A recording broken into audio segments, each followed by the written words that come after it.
Who's good, potatoes? Spindly here, and it's time to review Saw 6. Now, before I actually get into the plot of the movie, I want to take a minute to discuss why this one is going to have a higher rating than all the previous ones. But in order to do that, I also have to talk about Tobin Bell, who is the actor that plays Jigsaw, if you're not familiar with him. During the first film, Tobin literally spent 7 days just laying in a pool of fake blood. They would put him in the ground, peel him up off, go to lunch, and shove him back down. He was dedicated to that role. As time went on, he ended up working on the Jigsaw character, but if you ever see Tobin Bell speak, if you ever listen to the way that he describes his thoughts, or hear the other cast talk about his acting process, pretty much is fucking Jigsaw. He's very meticulous with his work. He gets to know the cast and crew. It'll be small things. He'll take them out to dinner. He'll just go for leisurely walks the entire time. He'll be taking notes on planning stuff out. He has kind of personified his own personality into Jigsaw, who seemed to initially just be a really angry character. I mean, obviously he was meticulous, but whenever you look at the setup, the brutality of the instruments he uses, whenever you take a look at even just the musical representation and the cinematography, is all very violent. And this series is obviously revolving around Jigsaw. It's the Saw movies. The last movie in the franchise is Jigsaw. I have not seen that yet. It's about him. From the first film and every film after his fucking death, it has been Jigsaw. He has planned it out. It has been meticulously laid out. Even the traps after his death, he had planned ahead of time. He knew who was going to be in there. He knew why. He had videos and recordings ready. It was, it's a very interesting thing. And meanwhile, you know, like I said, even the soundtrack is angry. They have freaking Suicide Silence and Mushroomhead doing the shit, but the way that Tobin Bell personifies the character, they might as well have fucking Adele. Can you picture that? Hello, it's me. I want to play a game. Cut off your arm and then I'll let you leave. Did you actually think I was gonna fucking sing? I don't sing very well. But if anyone does want to go ahead and do a full version of that and like fucking post the link in the comments down below, I definitely want to see that at some point in the future. Now it's time to start talking about why this one's going to be rated higher without actually talking about the official rating until the end of the video. So this one is going to be rated higher because it gets back to the core of what everything was supposed to be. This one tries its hardest to emulate the first Saw film. This is where you get to know who Jigsaw is. You get to see one of his traps unfold, start to finish. No interruptions, well, except of cutting away, but that was kind of part of the trap. And just get a feel for it. Now, there are three major aspects to a serial killer. One is calling card. There is always some noteworthy thing taken or left at a crime scene that pretty much shows who it is. Two is the ritual.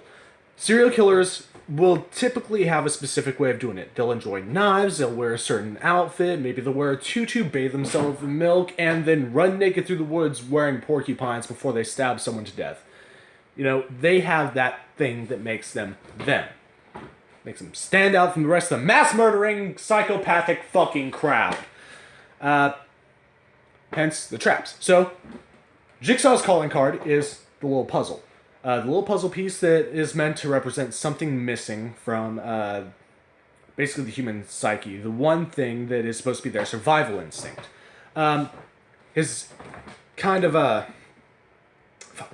signature are the traps. Putting a person in a situation where they will either die or survive. And his MO has always been his philosophy. They are meant to survive, okay?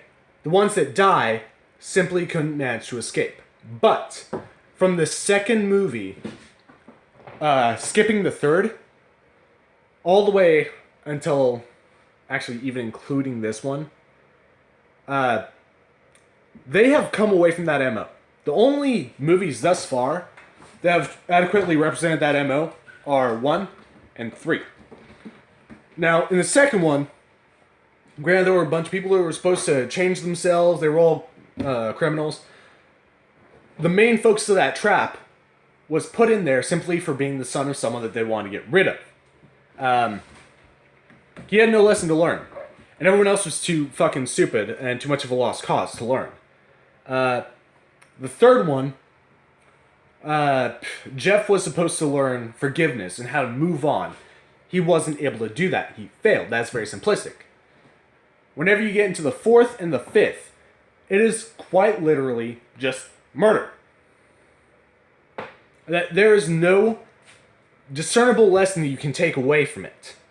Let's just take a second and think about this. Let's look at the fourth for a second. Okay, so here's Riggs. He's a little kitty cat. Riggs had a bad habit of being a hero. Riggs loved to burst into rooms that had not been secured yet. He often put his team at risk. And Hoffman, who is this little lighter, because he's a fucking asshole. Winston! God damn it, Winston. Personalized artifacts falling all over the floor and shit. God damn. Hoffman's a lighter because he's an asshole. Hoffman puts Riggs in a trap in order to break him of his habit of clearing those doors. Now, he gets 2 people killed. These 2 people are a fuzzy dragon. He gets these 2 people killed because he decides to bust in the door early, just as Hoffman planned, killing Fuzzy Dragon and Porcelain Kitty. What was the lesson to be learned? Don't be early, don't be on time. The motherfucker could have stopped and had a latte at any point. Could have just said, fuck this. Drove around, got an ice cream. No one would have said anything. He would have won. How does this fit Jigsaw's MO? You could argue that at this point Hoffman was pretty much in control, but they were just now revealing that. And this was going on. Actually, I just described the 5th one, didn't I? Did I describe the 5th? No, I described the 4th. Anyway, Hoffman hadn't been fully introduced yet. You had no idea this was going on. Jigsaw was technically still alive. This was planned out. This was still part of Jigsaw's plan. While Jigsaw was alive, Hoffman still couldn't go against him. And here's the thing. He stuck pretty close to it after Jigsaw's death. The only thing is, he wasn't as mechanically inclined, and he was kind of just a brute. He was more of a knuckle dragger. He was a muscle. He didn't care for in-depth thought. He had his orders. He went about it his way. Even though sometimes that meant, oh, I'm just gonna fucking kill someone. Why not? Which brings us to the 5th. Hoffman. The FBI is now the Fuzzy Dragon. This entire one was Hoffman playing cat and mouse with the FBI. The main trap going on during this film, honestly, it hasn't even fucking stuck with me. I am having trouble recalling what the fuck that trap was.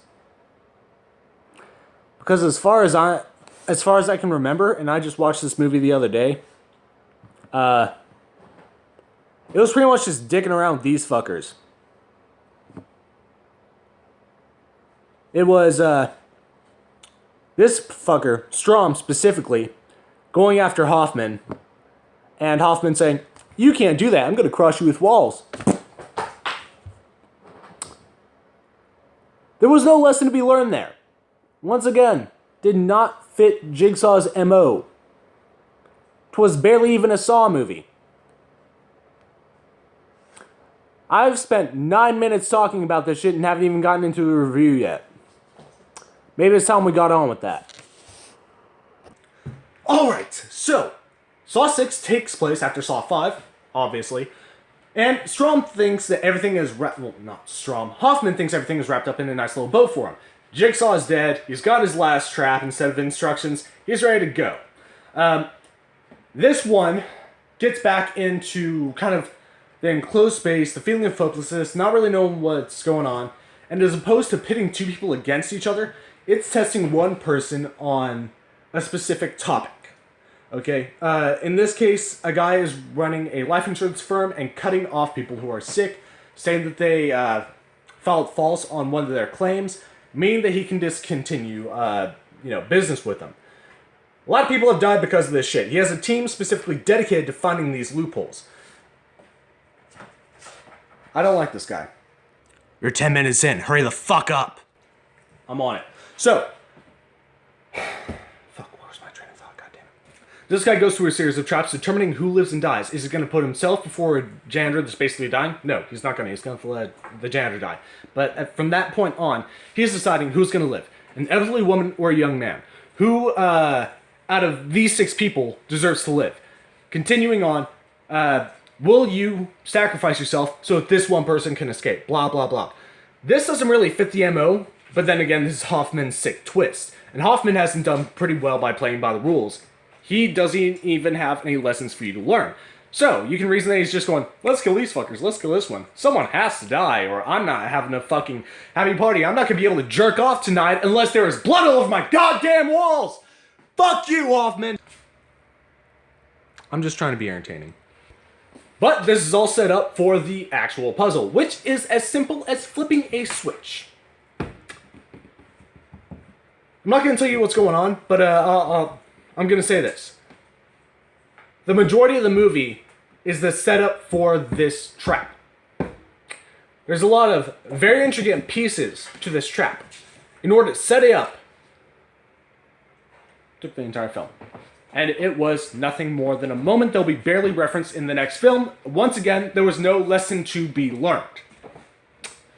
But it did go back to the original formula, which is striking you on a psychological level and hitting you at that twist. Getting deep into John Kramer's psyche and actually just building on top of the character. The one way that it really emulated the original Saw was with the simplicity of the traps, with exception of a few small details. I'm not really going to get into that. I don't want to spoil too much of this movie for you because I've been doing some pretty fucking heavy spoilers. But I will say, as far as trying to connect to the original movie, the one that did so well, they came pretty close. This one's going to walk away with 4 potatoes, which is more than I've given maybe the past 4 movies. Have you seen this film? What are your thoughts on it? I mean, at this point, I don't have to cover acting or cinematography. It has been pretty much the fucking same in every movie. It's just been rapid action, sweeping, rock and roll, and a lot of this.